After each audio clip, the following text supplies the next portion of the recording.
They dumped me in a nursing home like yesterday's garbage, but what they didn't know is that I wasn't done yet. Before you hear the whole story, hit that subscribe button and tell me in the comments, where are you watching from? I want to know where my sisters are tuning in. Now let me take you back to the moment everything changed. The day they took me away, the sky was a flat, ugly gray, the kind that presses down on your chest like bad news before it even lands. I should have known something was wrong.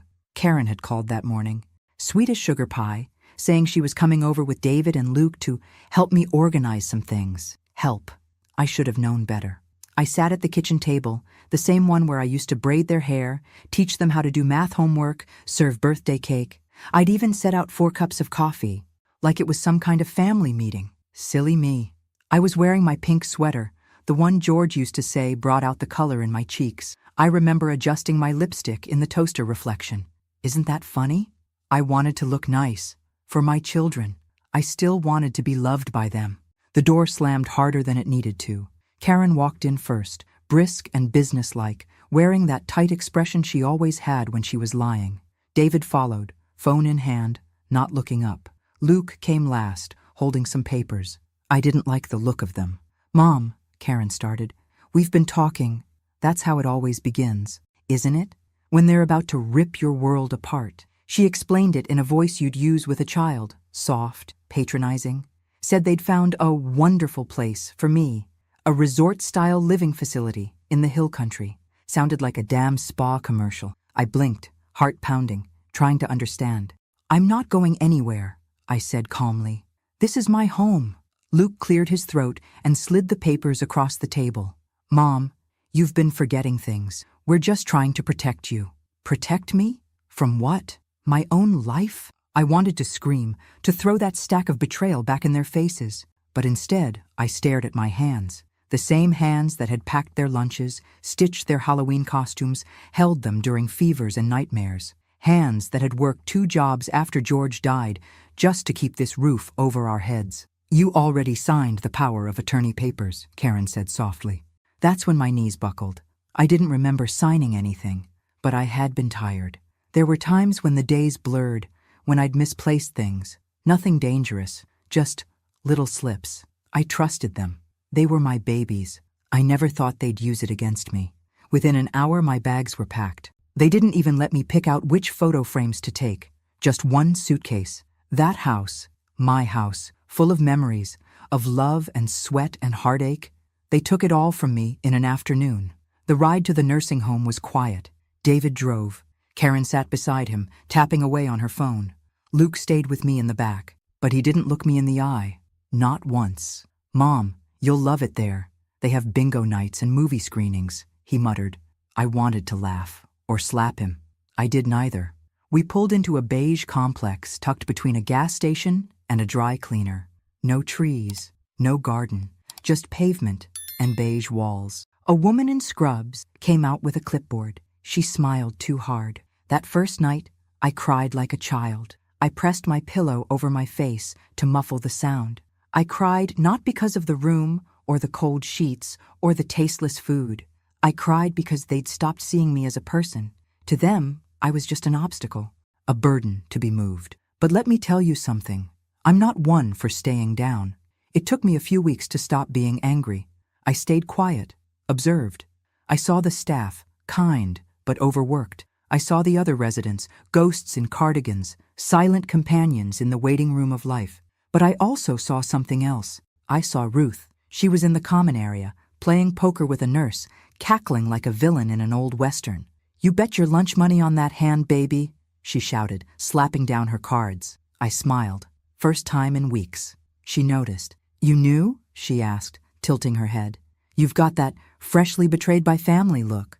I laughed. Actually laughed. And just like that, Ruth pulled me in. Then came Dottie, sweet as pie but sharp as a tack. Used to be a school librarian in Vermont. She noticed everything. Then Maxine, tough, tall, with eyes like she'd seen it all and lived to tell. Turns out she used to teach law at a community college before a fall messed up her hip. We started sitting together at meals, then at games, then late at night in the lounge, sipping tea and telling stories. One night, I told them what happened to me, about the betrayal, About my house. Maxine leaned back and raised an eyebrow. Did you sign over the deed? I shook my head. No, I think I still own it. Legally. Ruth let out a whistle. Honey, if that's true, you've got gold under your feet and fire in your hands. That's when it started. The glimmer of an idea. A flicker of rebellion in a place built on surrender. I wasn't just going to sit there and rot. If they thought they'd thrown me away, they were about to learn exactly who they'd messed with. I was Eleanor Grace Miller, mother, widow, survivor, and I was about to set the world on fire. It started with a drawer. Room in Oak Hills. Senior living was just big enough for a twin bed, a dresser, and a narrow closet that smelled faintly of antiseptic and peppermint gum. I had unpacked my single suitcase with a kind of robotic numbness until I opened that last drawer and found it tucked in the corner. My old leather folio, the one I used to keep important papers in. My fingers trembled as I unzipped it. Inside was the original deed to my house, still in my name. Still legal. No signature from Karen. No stamp from a notary. Just mine. I sat down hard on the bed, the papers shaking in my lap. All the emotions I'd buried, shame, heartbreak, rage, came rushing back in a flood. My children had planned to sell my house. They hadn't done it out of love or concern. They wanted my home for themselves, probably to fix it up and sell it to some young couple for a profit. I clutched that deed like it was the last piece of me they hadn't stolen. And for the first time since George's funeral, I prayed. Not for strength, not for peace. I prayed for clarity, for a sign. And it came the next morning.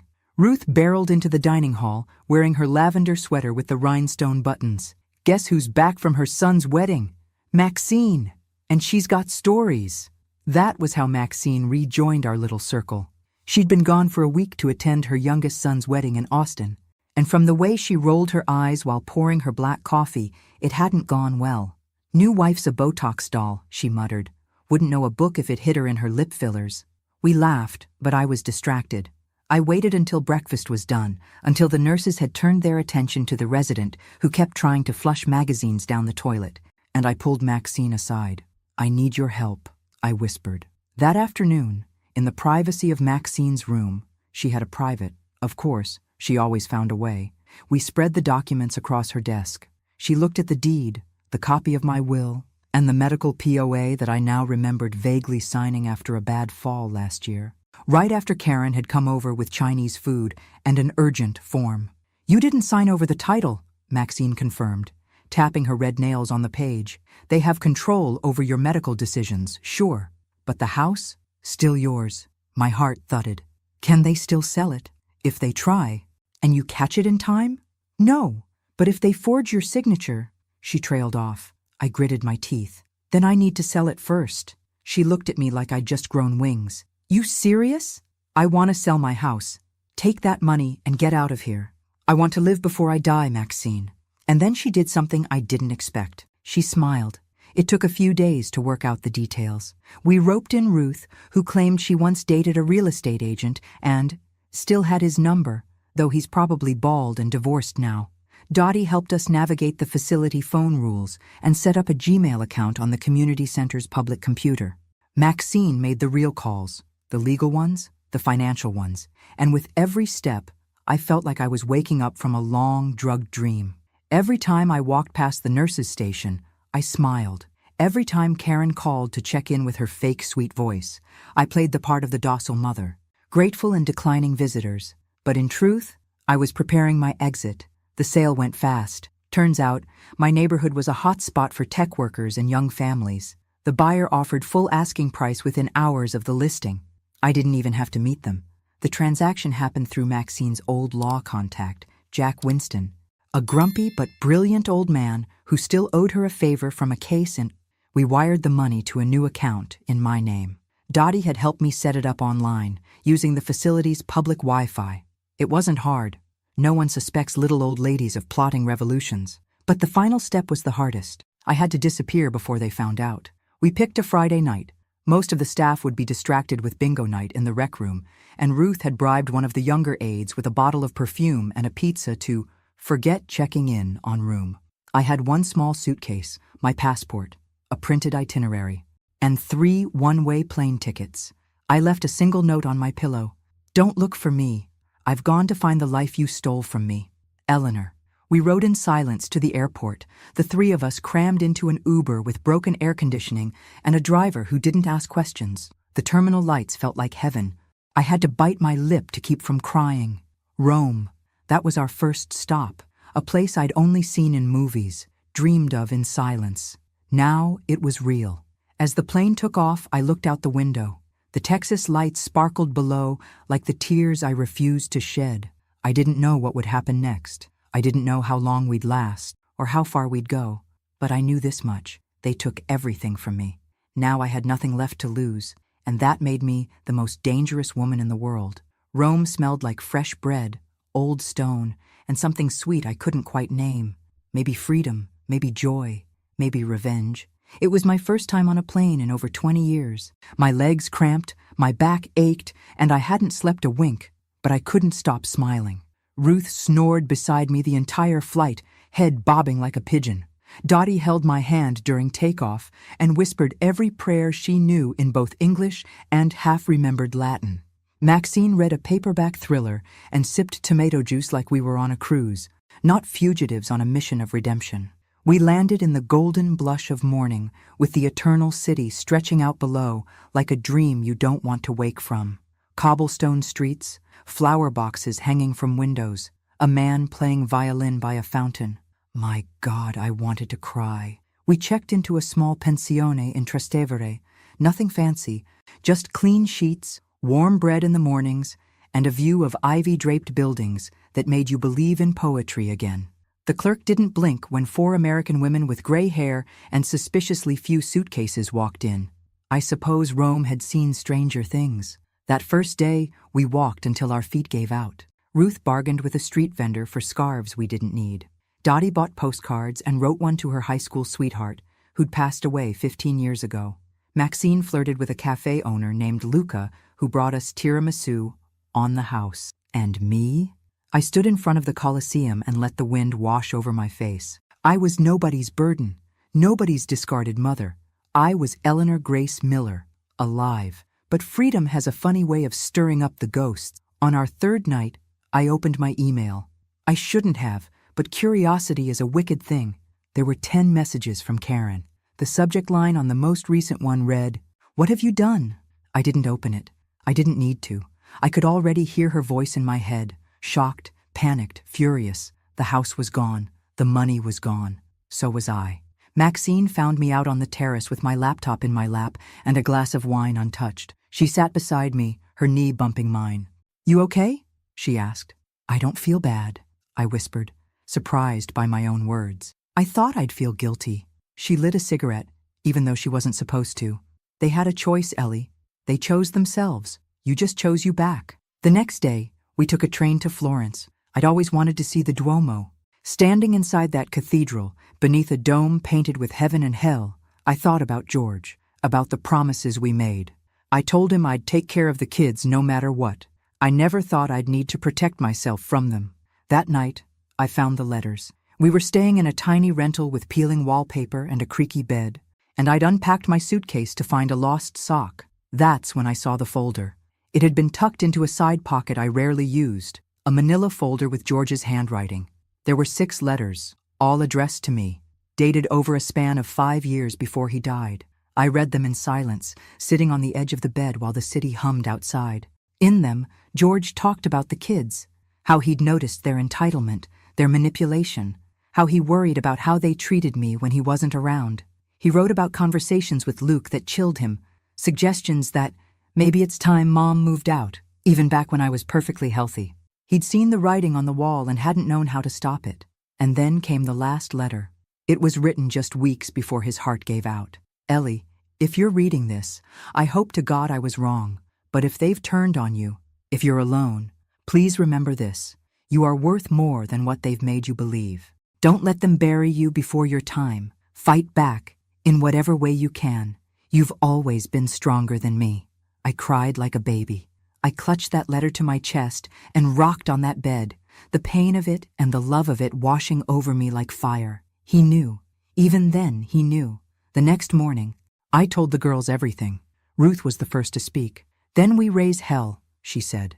Maxine leaned in. I know a guy who still has contacts in media. We tell your story. All of it. Dottie nodded, eyes wide. We go public. Elder abuse, financial betrayal. You're not the only one, Ellie. You could help others. And just like that, my quiet escape became a mission.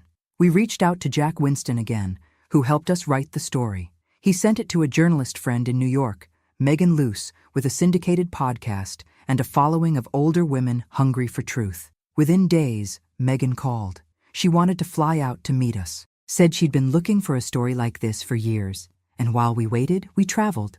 Venice, Nice, Lisbon. Everywhere we went, we danced. We laughed. We took pictures that looked like they belonged in a calendar for fierce grandmothers. And deep down, I knew something was shifting inside me. I wasn't just surviving anymore. I was healing.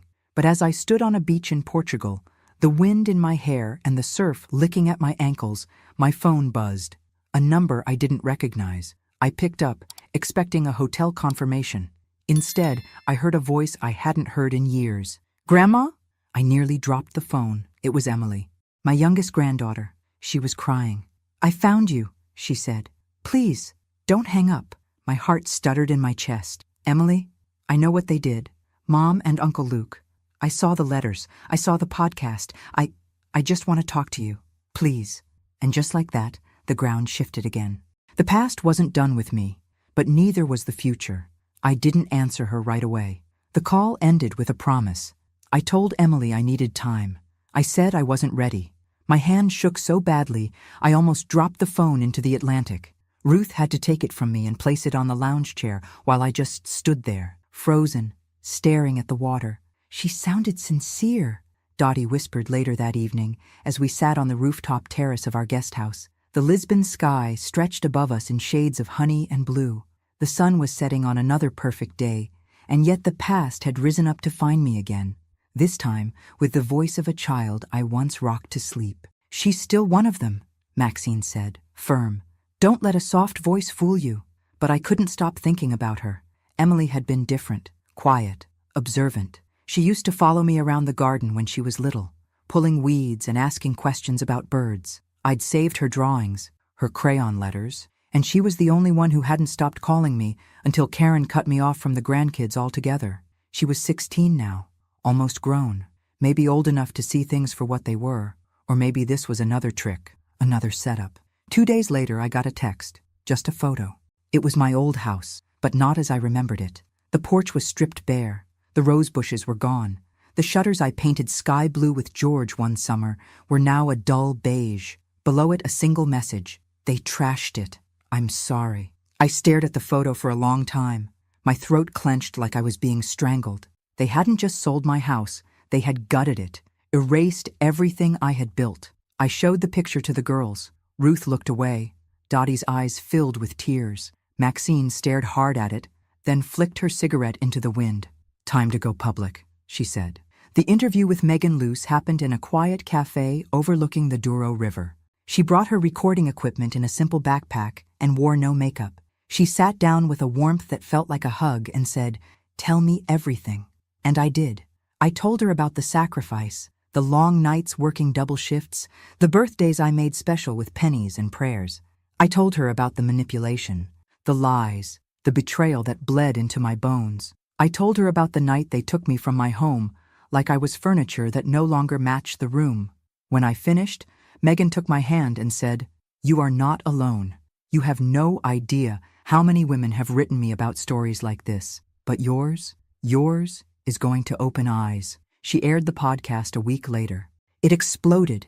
Hundreds of thousands of downloads, messages from women across the country, survivors of the same betrayal, daughters who regretted it, sons who'd watched their mothers fade in silence. I became a symbol, not because I wanted to, but because I had survived. Karen sent me a message the next day. "How dare you?" Luke tried calling twice. David left a voicemail full of slurred anger and veiled threats. I deleted them all. But then, Emily emailed me. She said she had left home, that she was staying with her aunt on her father's side, that she couldn't look at her mother anymore without hearing my story in her head. She wanted to meet, not in Texas, anywhere. "Please," she wrote, "I just want to know you again." Maxine warned me. Ruth was hesitant. Dottie squeezed my hand and said, "Sometimes healing means opening a door, just one more time." So I picked the place, Savannah, Georgia, a city that smelled of magnolia and ghosts. It had always been on my list. We flew in the next week. Emily was waiting in Forsyth Park, sitting on a bench beneath a moss-draped oak. She stood when she saw me, eyes wide, tears already brimming. She looked like her mother used to, before Karen turned cold. But there was something else in Emily's face, something raw, something searching. "Hi, Grandma," she said. My voice nearly failed me. "Hi, sweetheart." We walked for hours. She asked questions about George, about my childhood, about the day they took me. She told me she'd found the letters by accident, digging through Karen's filing cabinet looking for her birth certificate. She told me she confronted them and that Karen slapped her. "I couldn't stay after that," she whispered. I looked at her, this young woman, still half a girl, and something in me cracked open. I didn't want to carry the weight of anger anymore. I didn't want revenge. I wanted restoration. Not for them. For me? I hugged her so tightly, I think I left fingerprints on her soul. When I returned to the girls that night, I told them everything. Ruth wiped away a tear. Dottie smiled softly. Maxine said, "Well, damn. Guess there's hope for at least one of them." We spent another week in Savannah. Emily joined us for dinners, for walks by the water, for stories under the stars. It was awkward at first, then beautiful, like learning to breathe again after a long time underwater. One night, she turned to me and said, "What if we started something, like a place, for women like you, like us?" I didn't answer right away, but the next morning, over coffee and grits, I said, "We're going to build it." I didn't know how yet, but I had the money. I had the name, the Eleanor Grace Foundation, and I had a granddaughter who was willing to fight with me instead of against me. The past was a wound, but the future, oh, the future was a fire just waiting to be lit. The Eleanor Grace Foundation began as an idea scribbled on a napkin over pancakes in a diner off River Street. Emily had drawn little stars around the name, her handwriting still loopy and unsure, like a child's. Mine was blocky and firm, unbending in the ways life had made me.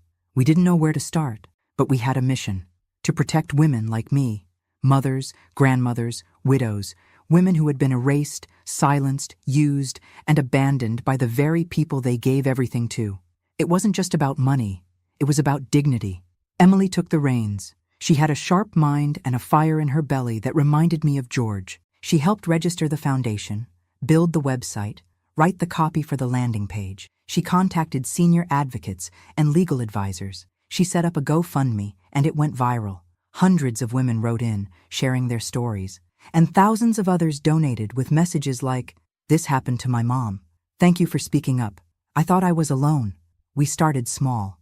A pilot program in Savannah, a free legal clinic once a week, resource packets mailed to women in nursing homes, support groups run on Zoom. My name on the homepage felt surreal, like someone I once knew but hadn't fully met until now. Meanwhile, the media wouldn't stop calling. Newsweek, CNN, NPR. They wanted my story, but I turned most of them down. I wasn't a spectacle.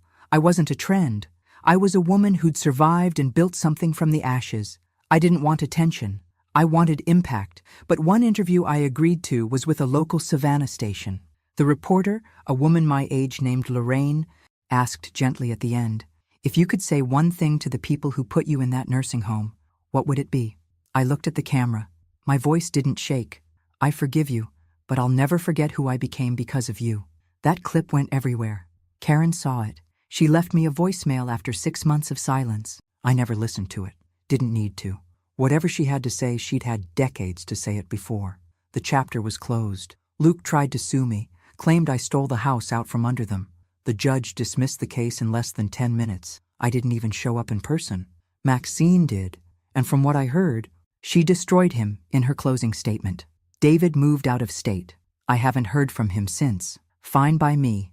And Emily, she became my shadow and my star. She traveled with me when we opened our first foundation home in upstate New York, a cozy 5-bedroom house where women could live safely after being displaced by family abuse or neglect. We named the home Grace House. When we cut the ribbon, I cried so hard my knees buckled. Ruth had to hold me up. Speaking of Ruth, she met someone. Yes, that Ruth. It happened on a cruise ship we all took to Alaska the following spring. His name was Dennis, widower, bad dancer, great with chocolate martinis. She said he made her laugh like nobody else ever had. They now spend half the year in Florida, arguing over shuffleboard and pretending not to be madly in love. Dottie started a poetry blog that somehow gained over followers.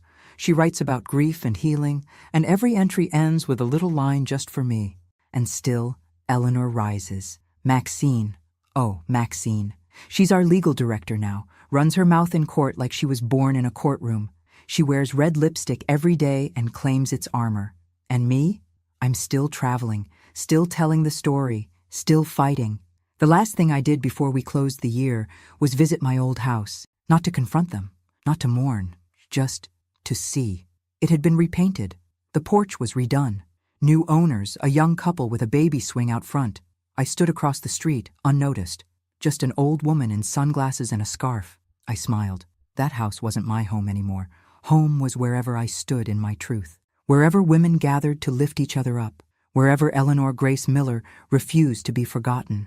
And as I walked away, a breeze swept through the street, carrying the scent of roses from somewhere nearby.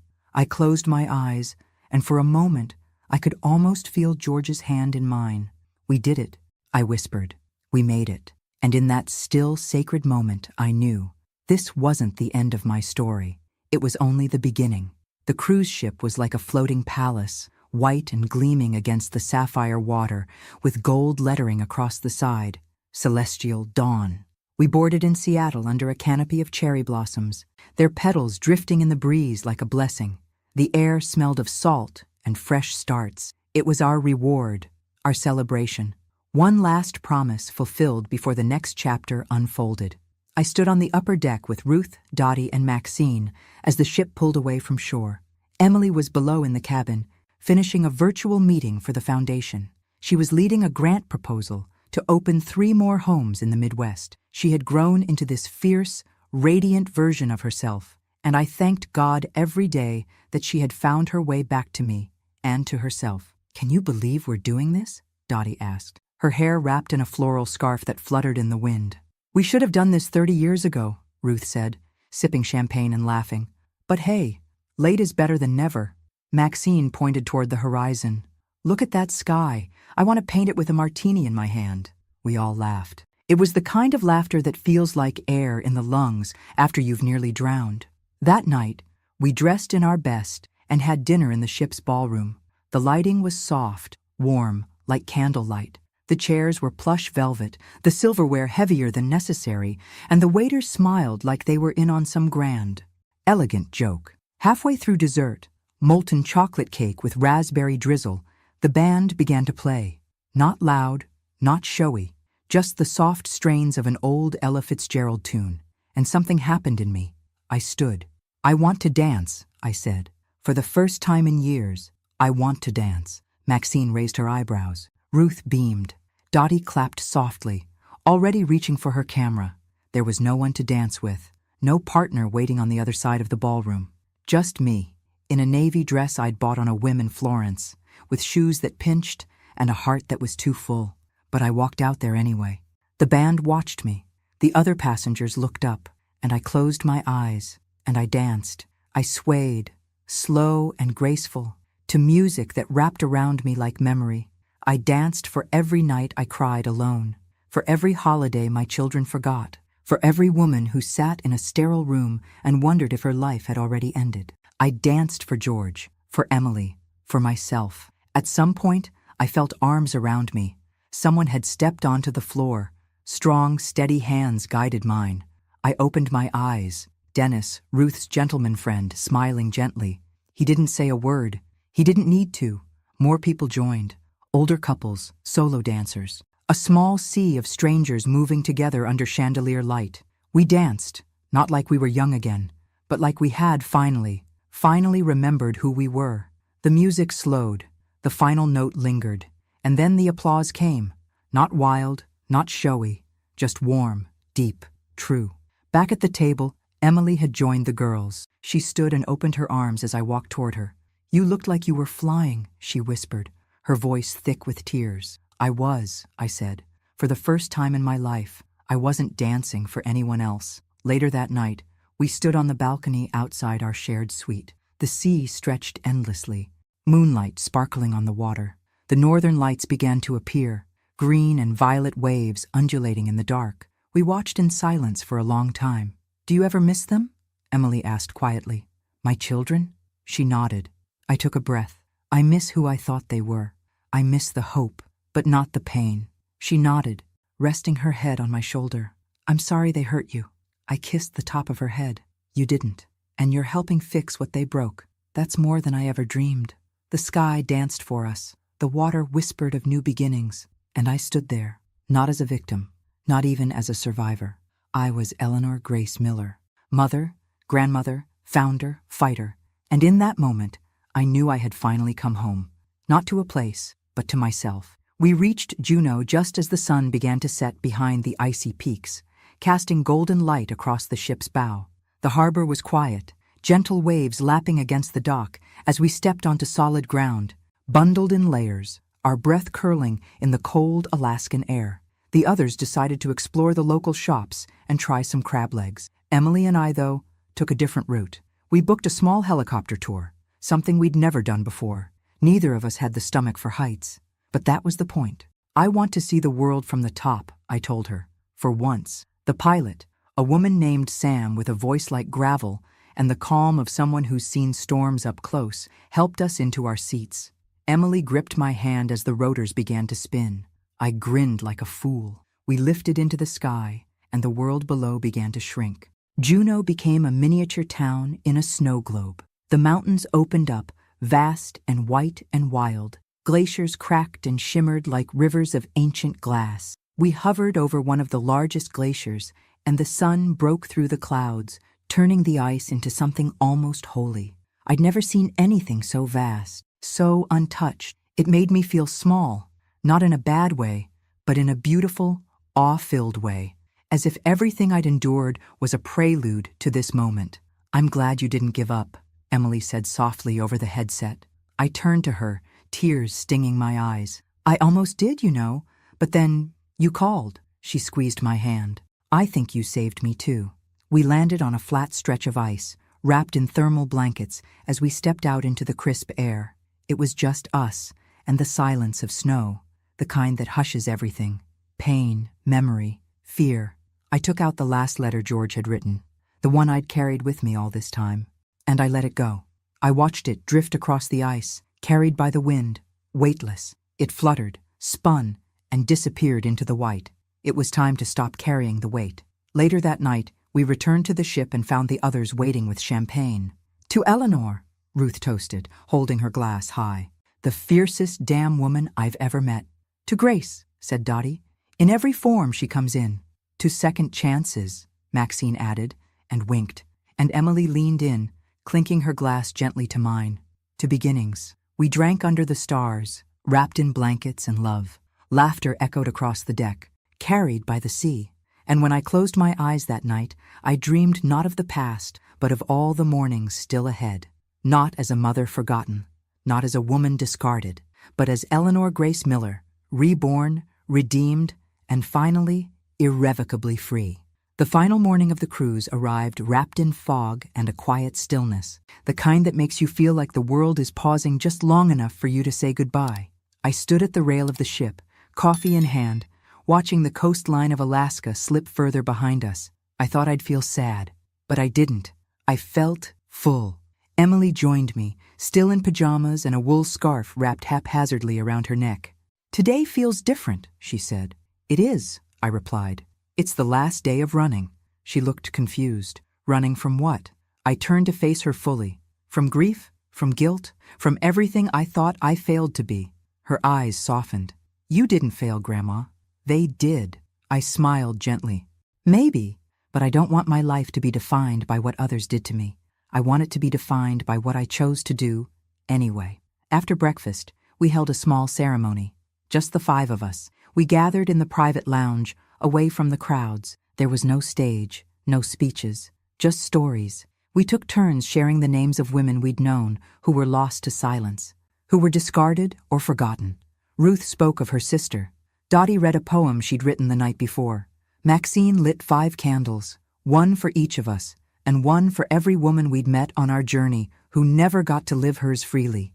And I told the story of my life, not the pain, not the betrayal, but the parts I'd rediscovered, planting tomatoes with George, rocking babies on the porch, dancing barefoot in the kitchen to old Motown records. I told them about my first kiss behind the bleachers, the time I hitchhiked across the state line with my best friend at 17, the Christmas I surprised the kids with a puppy named Comet. I told them about the fire inside me, and I told them how, for years, I let others pour water on it. But here's the thing about fire, I said, voice steady. If you protect the spark long enough, it will burn again. We each took our candle and set it afloat in a glass bowl, watching the flames drift and flicker on the water's surface. I looked around at the women who saved me, who reminded me who I was, and at Emily, my legacy, and my future. I'm going home, I said softly. 4 heads turned toward me. I'm not going back to Texas, I clarified, but I'm building something permanent, a real place, a headquarters for the foundation, a retreat, a home for any woman who needs one. Maxine grinned. Where? I took a breath. Where it all began. Savannah. They all nodded. It made sense. It always had. 6 months later, Grace Haven opened its doors. It was a white 2-story house with green shutters and a wide porch that wrapped around like arms ready to embrace. We built it with donations, love, and the sheer determination of women who had refused to be erased. Emily became the executive director. Ruth and Dennis hosted monthly supper clubs. Dottie ran writing workshops. Maxine gave legal consultations pro bono every Friday. And me? I sat on that porch every morning with a cup of coffee and watched the world come to us. Women arriving with trembling hands and broken stories, leaving with light in their eyes. Sometimes I told my story. Other times I just listened, because I had learned something powerful. Sometimes the greatest redemption isn't just surviving what they did to you. It's choosing to become someone they never saw coming. Someone stronger. Someone free. Someone unforgettable. My name is Eleanor Grace Miller, and this is my legacy, not in buildings, not in money, but in the fire I passed on, and the women who now carry it forward. It was our first Thanksgiving at Grace Haven. The sun poured through the tall windows, turning the wood floors golden. The air was thick with the smell of cinnamon, roasted turkey, and fresh cornbread. Outside, the leaves had just started to fall in Savannah, reds and oranges blanketing the lawn, crunching under every footstep. There were wind chimes on the porch, whispering memories into the breeze. Inside there was laughter. Real laughter. The kind that came from bellies, not politeness. The long dining table, donated by a woman who'd once been told by her husband that she wasn't fit to host, was now covered in mismatched plates and silverware, candles flickering between serving bowls. Around it sat 22 women. Some wore pearls, others wore jeans, all wore hope on their faces. Grace Haven had been open for just 3 months. 3 months, and we had already changed lives. There was Olivia, who escaped a marriage that kept her silent for 35 years. There was Harriet, who was left homeless after her adult son drained her savings and disappeared. There was Rosa, who at 71 finally learned to read, and now left sticky notes around the house with words she loved. Light, soft, beginning. I sat at the head of the table, not because I asked to, but because the others insisted. They said I was the reason they were there, but I looked around and knew the truth. They were the reason I was whole again. I stood to give a toast, not a speech, just a few words. I raised my glass, apple cider with a splash of bourbon, just how George used to make it. This year, I began. I didn't lose everything. The room went still. I found everything I was missing. I looked around, at Ruth and Dennis, seated side by side with their hands intertwined, at Maxine, carving the turkey like she was presiding over a courtroom, at Dottie, passing out her homemade apple pie and handing napkins to a girl with tears in her eyes, at Emily, my granddaughter, the fiercest, kindest soul I'd ever known, standing behind me like a lighthouse. I found myself, I said, voice trembling. I found family, not by blood, but by choice. I found purpose in the ashes of pain, and I want you all to know, this isn't just a home for the broken, it's a home for the rising. The room erupted in clinks of glasses and soft weeping and applause that felt like music made just for us. Later, as the sun dipped low and the candles flickered, I walked out to the porch. Emily joined me. "You never told me what you wished for," she said, nudging my shoulder. "What do you mean?" "That night in Alaska," she said, "when you let George's letter go. What did you wish for when you released it?" I smiled. "I wished," I said, "that someday someone would know me for who I really was. And now? Now, I wish that someone else will see their own worth before it's too late." She leaned into me, resting her head on my shoulder. "You're changing the world, Grandma." "No, baby," I whispered. "We are." And we sat there, 2 generations of fire, watching the stars begin to appear, one by one, like tiny promises written across the sky. Winter came softly to Savannah. Unlike the sharp cold I remembered from Texas winters, here it arrived like a gentle hush. Crisp mornings, the scent of pine and clove in the air, soft blankets, and slower walks under gray skies. Grace Haven glowed with string lights and quiet miracles. Each room now held a story. One belonged to Clara, who arrived with only a suitcase and a photograph of her late husband. Her children had emptied her bank account and left her in a motel 2 towns over. She didn't speak much at first, but after a few weeks in our garden, her hands found their way back to the earth and to her voice. Another belonged to Naomi, a former nurse who had been placed in assisted living against her will. She taught yoga in the morning now, sitting in a chair, leading breathing exercises for women whose hearts were still learning to trust again. Every time someone new arrived, I saw myself, a reflection of who I was that day in the beige nursing home, suitcase by my feet, faith slipping from my fingers. And each time I welcomed her in, I grew stronger. In January, we held a special gathering, our first night of names. It was Dottie's idea, and it was beautiful. We each stood in a circle, holding a small candle, and said the name of a woman we wanted to honor, a mother, a friend, a version of ourselves we'd left behind. When it came to me, I said simply, "Eleanor Grace Miller, the one who stayed too quiet for too long." And I let that silence stretch. Not out of grief, but respect. That woman, that version of me, deserved to be remembered too. She kept going when no one thanked her. She loved even when it hurt, and she finally stood up when it mattered most. After the ceremony, Emily found me in the kitchen, tears drying on her cheeks. "I want to write a book," she said. "About you. About all of this." I laughed. "You think people would want to read about a grandma who sold her house out from under her kids and ran off to Italy with a pack of retired rebels?" "Yes," she said, dead serious. "Because they're out there, Grandma. All the women who feel stuck, who think it's too late, who think they're too old to change anything. I want them to know it's never too late." That night, I started jotting notes in a spiral notebook. Memories, lessons, truths no one teaches you until it's nearly too late. I didn't know if it would become a book, or a blog, or a box of letters for the next generation. But I knew one thing. My voice wasn't going quiet again. February brought unexpected news. The foundation had been nominated for a national award, the Women of Strength Legacy Grant, awarded to initiatives that empowered older women with dignity, autonomy, and voice. Maxine read the email aloud in the common room. Ruth screamed. Dottie cried. Emily danced me around the coffee table.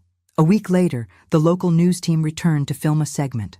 This time, they didn't just interview me, they interviewed all of us, the women of Grace Haven.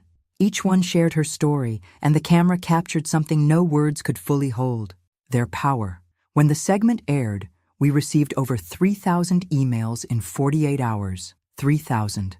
Women asking for help, daughters trying to help their mothers, grandmothers asking if there was a Grace Haven near them. We were overwhelmed, and then we were determined. We began to expand.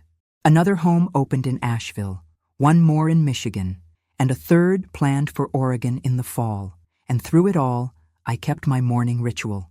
Coffee on the porch, a notebook in my lap, a quiet prayer on my lips, not for justice anymore, for joy, for the life I never thought I'd get to live. And every so often, I'd see a woman walk up our path for the first time, shoulders hunched, eyes guarded, and I'd rise to meet her. I'd take her hand, and I'd whisper, just loud enough for her heart to hear, "You're not lost, you're just getting started." Spring bloomed early that year, as if even the trees and flowers had grown impatient for more life. Grace Haven was covered in blossoms, wisteria curling around the porch railings, daffodils bursting from the garden like little trumpets of hope. Everything smelled fresh, alive, like the world itself had turned a page. And I, Eleanor Grace Miller, was finally ready to write the next chapter. Emily's book idea had taken root. We called it Not Done Yet. She had taken my stories, my letters, and pieces of the women I'd met along the way and turned them into something more beautiful than I ever could have imagined. It wasn't just my memoir. It was a testimony, a declaration. We launched it with a garden party right here at Grace Haven. We invited every woman who had ever passed through our doors and their families. Yes, even some of the children who had once been the reason they came to us in the first place. People do change. Not all, but some. Enough to give you a little more faith in this world. Karen didn't come. David didn't write. Luke sent a bitter message through a lawyer, saying the book defamed him. We didn't reply, but Emily's parents, her father and stepmother, came, and they brought flowers. "Thank you," her father said to me, his voice low, "for giving her back to us stronger."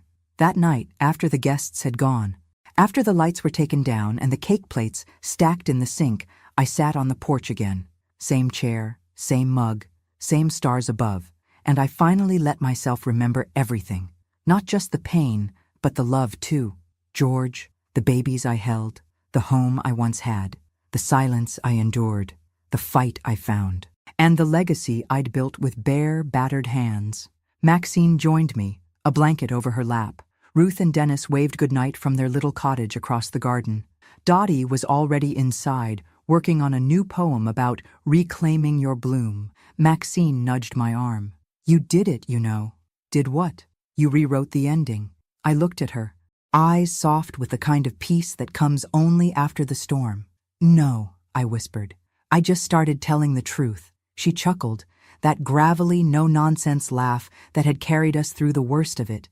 And in that moment, I felt it. I wasn't waiting anymore. Not to be chosen, not to be heard, not to be seen. I was here, fully. And for every woman who'd ever felt small, who'd ever been pushed aside or silenced or forgotten, I left these words, carved not in stone, but in the hearts of everyone we'd touched. You are not too old. You are not too late. You are not done yet. And neither was I. The day the award letter arrived, I was making lemon bars in the kitchen with Emily. The sunlight poured through the windows, warm and syrupy, catching on the flower dust in the air. We were laughing, God laughing, about something ridiculous Ruth had said the day before. The way her dentures had flown halfway across the table during a heated game of Scrabble. And then the mail came. It wasn't fancy, just a cream-colored envelope with our names typed neatly on the front. Eleanor G. Miller and Emily Grace Weston, the Eleanor Grace Foundation. Emily opened it first. Her hands trembled halfway through, and she passed it to me without a word. I took it, heart slow and heavy, and read, "Congratulations. You have been awarded the Women of Strength Legacy Grant. In recognition of your tireless work empowering women over and restoring dignity to those too long forgotten, we honor you with a lifetime endowment to continue and expand your mission." I sank into the nearest chair. Not because of the money, though Lord knew it would help us build 3 more Grace Havens by year's end. It was the words, "We honor you." No one had ever said that to me before. Emily knelt beside me, her face glowing. "You did this," she said. "You made this world." "No," I whispered. "We made it together." We held a celebration the following weekend, not just for the grant, but for the lives we had helped repair. Over 100 women gathered in the garden, some in wheelchairs, some with walkers, some with silver braids and lipstick, some with stories written in the lines around their eyes. There were hugs and reunions, songs sung off-key, and speeches given through tears. They crowned me with a flower wreath Ruth had made herself. A silly thing, really. Daisies and ivy. But I wore it like a queen, because for the first time, I understood what royalty really meant. It wasn't about ruling. It was about rising. That night, after the last lantern had been dimmed and the guests had gone to sleep, I sat in my room, alone. The award certificate rested on the table beside me. Next to it, George's last letter, the copy I'd printed and framed, tucked in the corner with a photo of us from our wedding day. Young, bright-eyed, completely unaware of the world to come. And for the first time in my life, I spoke to him out loud. "I did it, George. You were right. I was stronger than I ever knew." My voice cracked. But I wasn't alone. A soft knock on the door interrupted me. Emily peeked in. "Sorry," she said. "Just wanted to say goodnight." "Come sit," I said, patting the bed beside me. She curled up like she did when she was little, her head on my shoulder. "I'm proud of you," I told her. "I'm proud of you," she whispered. "You turned ashes into light." We sat there, no need for more words, the silence between us full of everything sacred. And when she finally left, I stood at the window, looking out over the garden where so many had healed, where I had healed. And I realized something. This wasn't a second chance at life. It was life, the one I had always deserved. And with the moon glowing above and spring thick in the air, I closed my eyes and smiled, because I had finally come home, not to a house, but to myself. Thanks for listening. Don't forget to subscribe and feel free to share your story in the comments. Your voice matters.